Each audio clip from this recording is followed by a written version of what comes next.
오늘 저는 우상숭배에 대해서 살펴볼 것이요. 하나님께서 하나님의 백성들에게 주신 10계명 중에 제2계명에서 우상을 만들지도 말고 절하지도 말고 섬기지도 말라고 하셨어요. 그 우상숭배에 대해서 하나님이 뭐라고 말씀하셨는지 살펴볼 것이고요. 두 번째는 오늘 읽은 본문 5장 9절에 보면 하나님이 질투하는 하나님이다. 그래서 나를 미워하는 자들의 죄를 갚는데 얼만큼 갚겠냐? 3, 4대까지 갚는다고 말씀하셨어요. 그 의미가 무엇인지 오늘 같이 한번 살펴보겠습니다. 하나님께서는 모세에게 율법을 주시기 전에 분명히 먼저 확인한 것이 두 개가 있습니다. 첫 번째 확인한 게 뭐냐면요. 나는 너희들이 애굽에서 종으로 살았는데 내가 너희들을 구원해서 자유로운 백성으로 인도해 준 너희의 하나님이라는 사실을 분명하게 합니다. 그리고 두 번째 확인했던 것은 우리 지난주에 잠깐 여러분과 이야기 나눴던 거예요. 하나님께서 율법을 주시기 전에 내가 너희들을 인도하고 구원해낸 너희의 하나님인데 너희들 나하고 언약을 맺자라는 거죠. 내가 너희들에게 은혜를 주는데 너희들이 내 말을 지키면 나는 너희의 하나님이 될 것이고 너희는 나의 백성이 될 것이다. 그랬을 때 백성들이 뭐라고 그랬죠? 우리는 당신의 말을 다 준행하겠습니다라고 약속을 했어요. 그거를 확인하시고 나서 하나님은 십계명을 비롯한 율법의 말씀을 주셨습니다. 자, 그러면 하나님께서 율법을 이스라엘 백성들에게 하나님의 백성들이 지키라고 하신 것은 관계를 확인하는 것이다라고 제가 말씀드렸어요. 어떤 관계요? 이 말씀을 지킴으로 하나님은 이 말씀을 지키는 사람들의 하나님이 되는 것이고 이 말씀을 지키는 사람들은 하나님의 백성이 되는 거예요. 그러니까 관계가 어떤 관계인지를 서로 확인하는 것이 하나님의 말씀, 율법이라는 것입니다. 반대로 하나님의 말씀을 지키지 않는다면 그 사람은 하나님의 백성도 아니고 하나님도 그 사람이 하나님이 될 수 없는 거예요. 그래서 우리가 왜 하나님의 말씀을 듣고 배우고 지켜서 행해야 되느냐? 우리는 하나님의 자녀들이기 때문에 하는 것이요. 율법은 하나님과 우리와의 관계가 어떤 관계인지를 확인하는 것이다라는 말씀입니다. 자, 그럼 오늘은 주신 말씀 중에 제2계명을 중심으로 해서 살펴보겠습니다. 제2계명은 이렇습니다. 너는 자기를 위하여 새긴 우상을 만들지 말고 그것들에게 절하지 말며 그것들을 섬기지 말라라고 하신 거예요. 1계명은 나 외에 다른 신을 두지 말라는 거예요. 2계명은 우상을 섬기지 말라는 거예요. 그럼 1계명과 2계명이 무슨 차이가 있을까 생각할 수 있어요. 근본적인 차이는 뭐냐면 1계명은 예배의 대상에 대한 이야기고 2계명은 예배의 방법에 대한 이야기입니다. 예배의 대상은 오직 한 분 하나님이라는 거예요. 그 다음에 예배의 방법은 그 한 분 하나님을 우상처럼 섬기지 말아라. 한 분만 섬기되 다른 우상을 섬겨서는 안 된다라는 말씀입니다. 여러분, 하나님은 하나님 자신이 형상화되기를 원하지 않으세요. 어떤 모양을 갖추고 있는 물건이나 형상으로 사람들 앞에 표현되기를 원하지 않습니다. 그 이유 중에 하나는 창조주 하나님이 온 우주의 주인이 형상화되어서 인간들의 세상에서 제한되는 것을 하나님은 원치 않으시기 때문이에요. 신명기 4장 15절에 보면 하나님이 이렇게 말씀하세요. 여호와께서 호렙산 불길 중에서 너희에게 말씀하시던 날에 너희가 어떤 형상도 보지 못하였은즉 너희는 깊이 삼가라. 하나님은 하나님을 형상화해서 사람들이 만드는 것을 깊이 경계하셨어요. 하나님 자신은 어떤 모양으로 만들어져서는 안 되는 살아계신 분이라는 거예요. 그런데 아주 오랜 옛날부터 고대로부터 현재에 이르기까지요. 우상을 섬기는 모든 사람들은요. 그 우상을 형상화해서 그들이 섬깁니다. 여러분 잘 보세요. 이방 종교이든 샤머니즘이든 어떤 종교에든 형상이 없는 종교를 섬기는 사람이 없어요.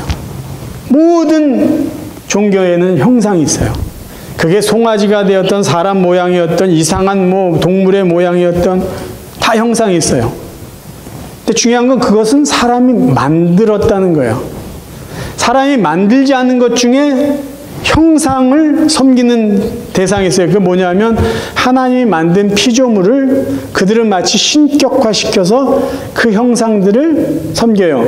돌, 무슨 큰 돌이나 나무인데 좀 오래되고 좀 약간 신비한 것 같다라고 생각되는 그 나무들을 섬기는 사람도 있어요.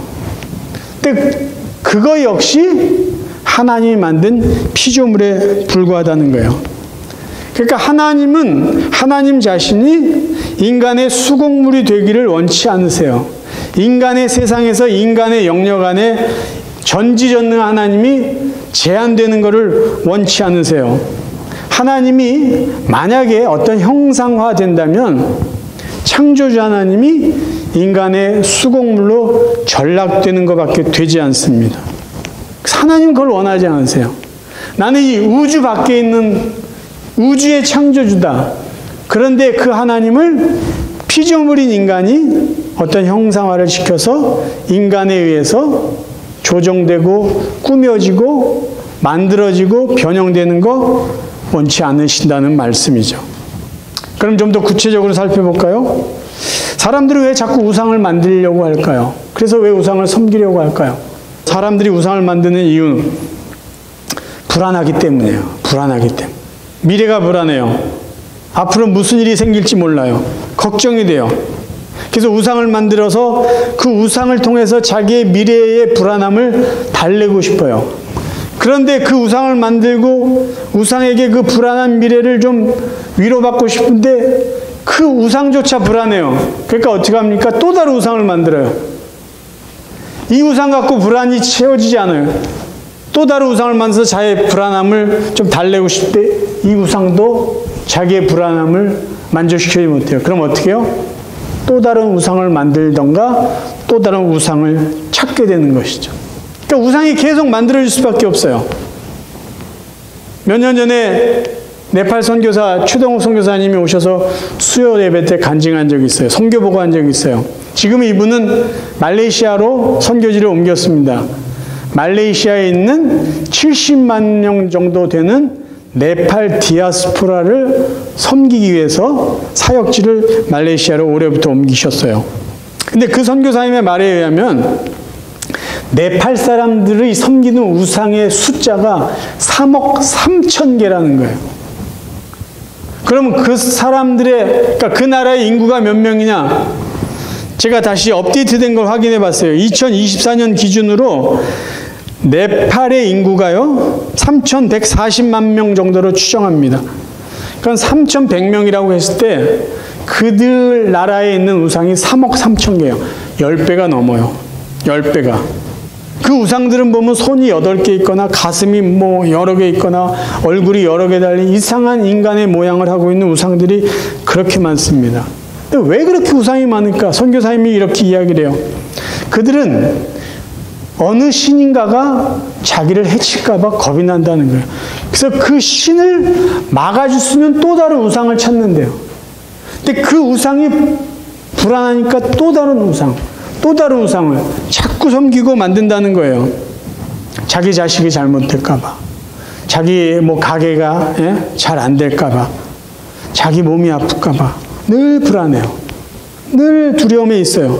그래서 자꾸 우상을 만들고 또 다른 우상을 찾게 된다는 거죠. 과거나 지금이나 한국도 마찬가지 아니에요? 구슬하는 이유와 목적이 뭡니까? 귀신을 달래는 거 아니에요? 우리 자식 잘 되게 해주세요. 우리 사업 잘 되게 해주세요. 그래서 무당을 불러다가 귀신을 달래는 거예요. 제발 해코지하지 마세요. 그래서 평소에 잘 먹지도 않은 음식을 잘 차려놔요. 시루떡도 그냥 맛있게 해요. 그래서 한 상을 차려놨어요. 누굴 위해서요? 귀신. 우리에게 대접 잘 받고 가셔서 제발 우리 가족이나 우리 사업 어렵게 하지 마세요. 단지 달래는 거예요. 근데 여러분 생각해 보세요. 인간이 두려워하고 미래에 대해서 불안해하는 가장 기본적인 원인은 어디에 있냐면요, 죄 때문입니다. 죄진 인간, 하나님을 떠난 인간은요, 두려워할 수밖에 없어요. 그러니까 가장 완전한 하나님, 보호자 되신 그분을 벗어났기 때문에 두려울 수밖에 없어요. 그 인간이 불안해하고 두려워하는 것의 끝을 찾아보면 어디에 다다르는지 아세요, 여러분? 내가 건강이 안 좋고 뭐가 안 좋고 뭐 돈의 문제, 여러 가지의 그런 염려들을 끝까지 추적하면요, 그 두려움과 불안의 끝은 죽음입니다. 근데 여러분, 죄 때문에 불안하고 죄 때문에 죽을 수밖에 없는 인간의 이 두려움을 해결할 수 있는 유일한 방법은 이미 하나님 우리에게 허락해 주셨어요. 죄 용서와 함께 해주시는 영생을 통해서 인간, 저와 여러분의 죄 문제는 해결됐죠. 죽음의 문제는 해결이 됐어요. 그래서 우리는 두려워할 필요가 없어요. 그러니까 하나님이 말씀하신 게 우상 섬기지 말아라. 우상 만들지도 말아라. 너희들이 무엇 때문에 불안해하느냐? 무엇 때문에 두려워하느냐? 이미 너희들의 두려움과 근심 문제는 다 내가 해결해 주었다. 그 말씀이에요. 하나님이 예수 그리스도를 통해서 우리에게 죽음의 문제, 죄의 문제 해결해 줬으니 너희들 하나님만 섬겨라. 걱정하지 말라라는 말씀이에요. 두 번째, 사람들이 우상을 만드는 이유는요, 교만함 때문이에요. 교만한 마음. 정말 아이러니한 건요, 하나님이 모세에게 우상을 만들지도 말고 절하지도 말고 섬기지도 말라고 이런 이야기를 하시는 동안 이스라엘 백성들이 시내산 아래서 우상을 만들고 있었어요. 정말 아이러니하지 않습니까? 우리가 잘 아는 이야기예요. 출애굽기 32장에 보면 그 이야기가 나와 있어요. 모세가 시내산에 올라가서 하나님과 대면합니다. 40일 동안을 시내산에서 있어요. 하나님 모세에게 말씀하세요. 십계명을 주시고 율법의 말씀을 조목조목 해주세요. 근데 이스라엘 백성들이 산 밑에서 모세가 산에 올라간 지 40일이 됐는데도 내려오지 않으니까 뭔가 불안한 마음에 아론을 불러서 이야기해요. 우리에게 신을 만들어 달라는 거예요. 신. 아니, 무슨 신을 만들어? 근데 아론이 큰 실수를 하죠. 그럼 너희들 귀고리를 다 가져오라 그래요. 뭐 귀고리만 가져왔겠어요? 금부치를 다 모았겠죠. 그래서 송아지를 만듭니다. 그 송아지는 이스라엘 백성들이 애굽에서 섬겼던 그런 송아지예요. 송아지 형상을 만들어 놓고 정말 어이없게도 그 송아지를 향해서 뭐라고 이야기하는지 아세요? 이 송아지는 우리를 애굽에서 인도하여 낸 하나님이다라고 말해요.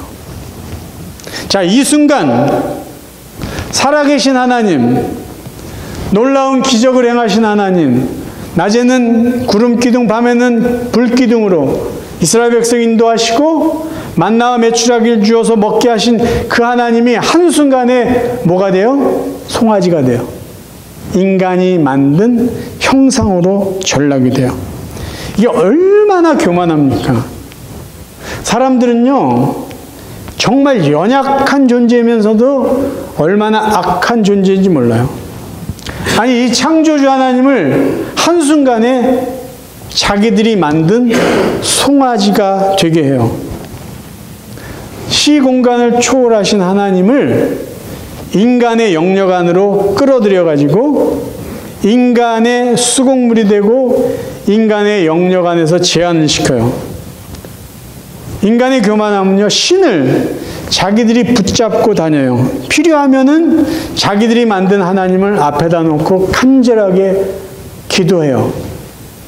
필요 없다고 생각하면 자기들이 만든 하나님을 그 어딘가에다 감춰둡니다. 이게 인간의 교만이에요. 하나님을 높이고 하나님께 예배하기보다는 창조주 하나님을 자기들의 욕망과 자기 이익을 채우는 수단으로 그저 사용할 뿐이에요. 그러다가 이 하나님이 자기 마음에 들지 않으면 또 다른 신을 만드는 것이죠. 교만함입니다. 교만함. 또 하나, 인간들이 우상을 자꾸 만들고 찾는 이유는 욕심 때문이에요. 사람들의 생각에는요, 많으면 좋다라는 게 있어요. 많으면 좋다. 10배, 자기들 인구보다 10배 이상 많은 우상을 섬기는 사람들의 심리는 뭘까요? 우상을 많이 섬기면, 신을 더 많이 섬기면 나에게 더 좋은 일이 있겠지. 신을 더 많이 섬기면 나에게 나쁜 일이 더 줄어들겠지, 그런 거예요. 그래서 하늘에 있는 형상, 땅에 있는 형상, 바다, 물속에 있는 형상까지 만들어서 그걸 신으로 섬겨요. 나 좀 잘 되게 해주세요. 나에게 힘든 일이 없게 해주세요. 목적은 하나밖에 없어요. 다 나 잘 되는 거예요. 제가요, 젊었을 때 어떤 사람과 식사를 했는데, 보통 제가 식사 전에 기도하는 경우가 많아요. 그 사람하고 만났을 때도 제가 늘 기도했어요. 근데 그날은 자기가 기도를 하겠대요. 그래서 제가 속으로 이 사람도 예수 믿는 사람이었구나. 기도하시라고. 그랬더니 기도를 그래도 잘해요. 이렇게 이런저런 얘기 쭉 하다가 마지막에 저에게 아주 충격적인 말을 합니다. 다 기도가 마무리되고 갑자기 천지신명의 이름으로, 석가모니의 이름으로, 하나님의 이름으로, 예수님의 이름으로 기도합니다. 그러는 거예요. 제가 아멘을 못했어요. 아멘을. 그 사람 마음에 뭐가 있을까요? 자기가 원하는 것들을 다 이렇게 말로 고백한 다음에 천지신명이 이걸 들어주길 바라는 거예요. 그렇죠? 석가모니가 이걸 들어주길 바라는 거예요. 부처가 들어주길 바라는 거예요. 하나님 한 분으로 부족하다라는 생각이 있었겠죠. 사람이 욕심이 이렇게 한이 없어요. 하나님 믿고 하나님이 주시는 은혜만 받아도 충분한데 하나님 한 분으로 부족하지 않을까? 또 다른 걸 찾아봐요. 아, 요게 조금 아쉬워요. 요 신은 조금 아쉬워요. 다른 신이 좀 낫지 않을까? 인간의 모습입니다. 인간의 모습. 내가 원하는 것, 내가 듣고 싶은 것, 내가 갖고 싶은 것을 줄 수 있는 그 어떤 존재인가를 자꾸 찾아요. 근데 그 존재는 결코 자기의 욕망을 채워줄 수 없습니다. 왜? 인간이 만든 인위적인 인간의 수곡물에 불과하기 때문이에요. 하나님은요, 인간에 의해서 조작되어질 수 있는 분도 아니고 그렇게 되어지길 원하시지도 않습니다. 하나님의 백성은 하나님의 뜻대로 사는 것이죠. 하나님의 백성은 하나님께 영광 돌리고 하나님께 예배드려야 될 백성이지, 하나님을 어떻게 해서 하나님을 달래던, 하나님을 이용하던, 하나님을 설득시키던, 내가 원하는 것을 얻어내는 내 필요를 위한 존재가 결코 아니다라는 말씀이에요. 자, 그럼 하나님은 왜 우상을 만들지도 말고 절하지도 섬기도 말라고 하셨을까요? 여러 가지 이유들이 있어요. 그런데 오늘은 제가 한 가지만 여러분들에게 말씀드리고 싶어요. 하나님께서 하나님의 백성들에게 우상을 만들지 말고 섬기도 말라고 하신 이유는요, 인간을 인간답게 살게 하시기 위해서요. 하나님은요, 인간을 하나님의 형상으로 만드셨어요. 정말 고귀한 존재입니다. 고귀한 존재가 하나님이 만든 그 인격체로 살기를 하나님은 원하셔서 우상을 섬기지 말라고 하셨어요. 자, 보세요. 사람들과 동물이나 다른 짐승들, 물건들과 비교해서 인간만이 가지고 있는 것이 있어요. 그걸 인격이라고 말합니다. 그 인격 안에는요, 사람의 이성이 있고요, 감성이 있고, 교양이 있고, 인품이 있고, 예의가 있고, 지식이 있고, 지혜가 있고, 그렇습니다. 그러니까 동물이나 이런 다른 인간과 비교해서 다른 피조물에게는 없는 것들이에요. 그걸 인격이라고 말해요. 근데 어떤 사람들은 물건에도 격이 있습니다라고 이야기를 합니다. 그러니까 그 격이 있다는 건요, 어떤 물건은 시간과 정성을 들여서 잘 만든 작품과 같은 것이 있어요.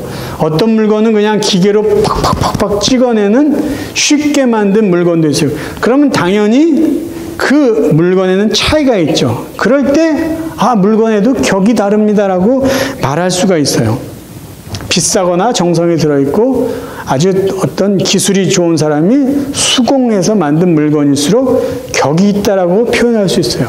어떤 물건에는 혼이 담겼다는 말도 합니다. 정말 물건에 혼이 있는 건 아니지만 아주 최고의 기술자가 정성을 다해서 만든 물건은 여기에는 혼이 담겨 있는 것 같습니다. 그렇게들 표현하죠. 하지만 그 물건에는 혼도 있지 않고 생명도 있지 않아요. 그러면 인간, 하나님의 형상으로 창조된 인간과 동물이나 정말 고상하게 만들어진 어떤 물건과 비교했을 때 어느 존재가 더 고상하고 존귀할까요? 인간이 훨씬 더 고상하고 존귀하죠. 당연하죠. 그런데 고상한 하나님의 형상을 가지고 창조된 인격을 가진 사람들이 한순간에 물격으로 전락하는 때가 언제냐? 인간이 만든 수곡물을 섬기고 그 수곡물에게 절할 때입니다. 성경은요, 우상을 만든 사람이나 우상을 섬기는 사람이나 우상과 똑같다라고 말해요. 그 말은 뭐냐면요, 당신들이 우상을 섬길 때부터 당신들의 격은 인격이 아니라 물건이 된다라는 소리와 같다라는 것이요. 시편 115편을 제가 읽어드릴게요. 4절부터입니다.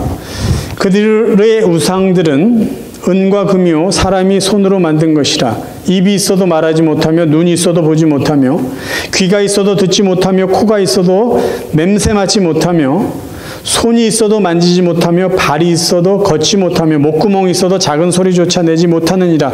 그 다음 중요한 말씀하세요. 우상들을 만드는 자들과 그것을 의지하는 자들이 다 그와 같으리로다.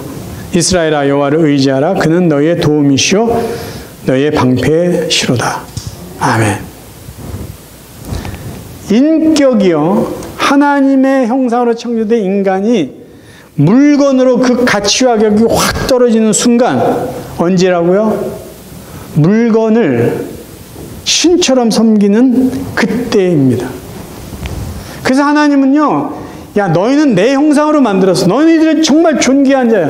그러니까 인간답게 살아. 그래서 살아계신 하나님, 온 우주의 창조주 하나님, 우리를 사랑하시는 그 하나님만을 섬기라고 말씀하신 거예요. 이제 마지막으로 오늘 본문 중에 나와 있는 나를 미워하는 자의 죄를 하나님이 3, 4대까지 갚겠다라고 말씀하신 의미가 무엇일까요? 그리고 1000대까지 은혜를 주시겠다라는 의미는 뭘까요? 먼저 본문을 다시 한번 읽습니다. 나 내 하나님 여호와는 질투하는 하나님인즉 나를 미워하는 자의 죄를 갚되 아버지로부터 아들에게로 3, 4대까지 이르게 하거니와 나를 사랑하고 내 계명을 지키는 자에게는 1000대까지 은혜를 베푸느니라. 여기서 먼저 우리가 이해해야 될 건요, 이 대비해서 말씀하신 게 있어요. 3, 4대와 1000대는요 하나님의 은혜는 비교가 되지 않는다. 그거를 강조하기 위해서 이 두 단어를 사용하신 거라는 걸 먼저 이해하시기를 바랍니다. 그러면 아니 3, 4대까지 하나님이 죄를 갚는다. 좀 더 적나라하게 표현하면 하나님의 저주가 3, 4대까지 이른단 말이야. 야, 하나님 정말 무서운 분이네. 이런 생각들을 하잖아요. 이 사고가 이 말씀을 정확히 모르는 사람 속에서도 이 마음속에 있어요. 그래서 보통 우리가 신앙생활 얼마나 하셨어요? 이걸 물어보면은요, 3대째 합니다. 이 소리를 좀 자신 있게 하는 말이 여기서 나온 거예요. 아, 저는요 신앙생활을 3대째 합니다. 이 말은 하나님의 저주가 더 이상 없습니다. 이런 뉘앙스가 있는 거예요. 할아버지 때부터, 우리 할머니 때부터 우리가 그래서 어떤 목사님들은요, 나는 지금 우리 때 예수를 믿어가지고 이렇게 힘들게 목회래요. 우리 자식들도 힘들지 몰라요. 3, 4대까지 하나님의 저주가 있을 테니까. 잘못된 생각이에요. 3, 4대라고 말씀하시는 의미는 뭘까요?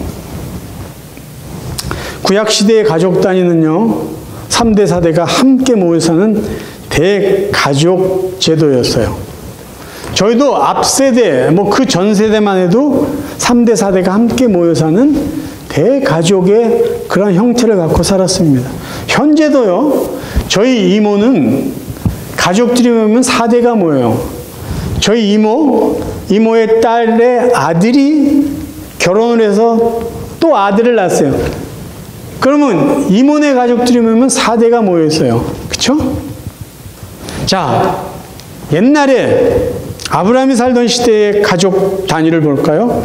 아브라함은 175세까지 살았습니다. 그럼 퀴즈를 낼게요. 아브라함이 그의 아들 이삭을 낳은 나이가 몇 세죠? 몇 살이었죠? 100세였어요. 그러면 그 아들 이삭이 아들 쌍둥이를 낳았어요. 야곱과 에서를 낳았는데 몇 세 때 쌍둥이를 낳느냐? 창세기 25장 26절에 보면은 이삭의 나이 60대에 아들을 낳았다고, 쌍둥이를 낳았다고 기록하고 있어요. 그러면 아브라함은 죽기 전에 적어도 17년 동안 야곱과 에서와 같이 살았다는 거예요. 그렇죠? 그러면 그 가족은 3대가 모여 사는 가족이었죠. 조금 일찍 결혼한 사람은 아마 4대, 5대까지 살았을 거예요. 그들이 유목민이었으니까 함께 텐트를 치고 조금 넓게 살았을 거예요. 조금 부유한 사람들은 아버지 텐트, 엄마 텐트, 아들 텐트 따로 이렇게 있었겠죠. 그러면 오늘 성경에서 말하는 아버지로부터 아들까지 3, 4대라는 말은요, 한 패밀리를 이야기하는 게 한 가족. 그러니까 하나님의 말씀을 듣지 않고 하나님을 믿지 않는 자들에게 내가 그들을 정죄할 것이다. 그 가족들을. 그러나 사실은 더 중요한 건 그러나 하나님이 나를 믿고 나의 말을 들으라고 강조하기 위해서요. 그러나 너희들이 나를 믿고 내 말씀대로 살면 너희들에게 은혜를 주는데 언제까지냐? 영원까지라는 말을요, 인간의 언어로 1000대까지라고 사용합니다. 영원까지. 왜 영원까지라고 말하죠? 예수 그리스도께서 죽으시고 부활하셔서 우리의 죄를 용서하심으로 영원한 생명을 주셨기 때문에, 영원한 생명, 천국에서 영원히 살 수 있는 영생을 주셨기 때문에 하나님의 은혜는 영원한 것이에요. 우리가 초점을 맞춰야 될 것은 영원한 은혜이지 3, 4대가 아버지, 할아버지 그게 아니라는 거예요. 그럼에도 불구하고 3, 4대의 의미를 우리는 정리해 놓을 필요가 있어요. 한 가족 단위를 말씀하는 겁니다. 하나님의 은혜는 무궁한 은혜요. 영원한 은혜요. 하나님이 우리에게 주신 10계명의 제 첫 계명, 하나님만 믿으라는 거예요. 다른 거 다 필요 없다.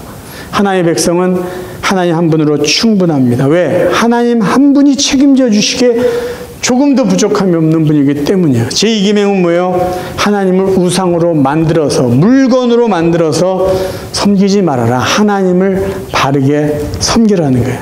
우주의 주인 만왕의 왕을 바르게 섬겨라. 하나님이 인간을 만드신 목적은 여러 가지겠어요. 그 중에 하나는요, 창조주 하나님을 기쁨으로 섬겨라. 너의 아버지를 모시고 하나님만 의지하며 살라는 말씀이에요. 저와 여러분에게는요, 하나님 한 분으로 충분합니다. 저와 여러분의 구원은 예수 그리스도 한 분으로 충분해요. 저와 여러분의 삶을 지켜주고 동행하시고 도와주는 분은 성령 하나님으로 충분해요. 삼위일체 하나님만이 우리의 삶에 절대적으로 필요하고 그 나머지 모든 것은 그저 수단에 불과하다는 것이에요. 사랑하는 성도 여러분, 하나님 그분이 우리의 구원자요 아버지가 되어주신 것에 다시 한번 감사하시기 바라요. 두려워하지 마세요. 하나님이 함께 하십니다. 하나님 책임져 주십니다.